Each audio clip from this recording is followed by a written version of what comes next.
গল্প মনে পড়ে গেল।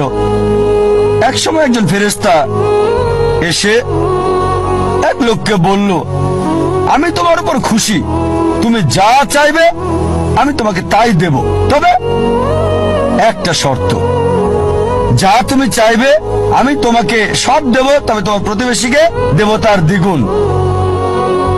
লোকটা বলল, একটা রোলেক্স ঘড়ি আমার চাই। ফেরেশতা তাকে রোলেক্স ঘড়ি দিয়ে দিল। প্রতিবেশী দুটো রোলেক্স ঘড়ি পেল। লোকটি বলল, একটা মার্সিডিজ গাড়ি আমার চাই। ফেরেশতা তাকে মার্সিডিজ গাড়ি দিল। প্রতিবেশীকে দুটো মার্সিডিজ দিল। লোকটি বলল, একটা সুন্দর বড় বাংলো চাই। ফেরেশতা তাকে সুন্দর বড় বাংলো দিল। তার প্রতিবেশীকে দেওয়া হলো দুটো সুন্দর বড় বাংলো। লোকটি পরে বলল, দয়া করে আমার শেষ ইচ্ছাটা তুমি পূরণ করে দাও। কি সেটা? আমার একটা চোখ তুমি নষ্ট করে দাও, যাতে কিছু আমি চোখে না দেখতে পাই।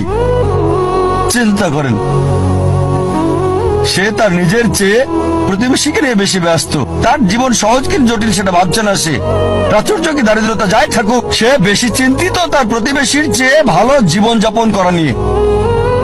এ কারণেই সে ফেরেশতাকে বলল, আমার একটা চোখ নষ্ট করে দাও, যাতে প্রতিবেশীর দুটো চোখই নষ্ট হয়ে যায়। এভাবে আমরা প্রতিবেশী কেন্দ্রিক। নিজের সুখী কিনা ভাবছে না, দেখতে পারবে কিনা সেটা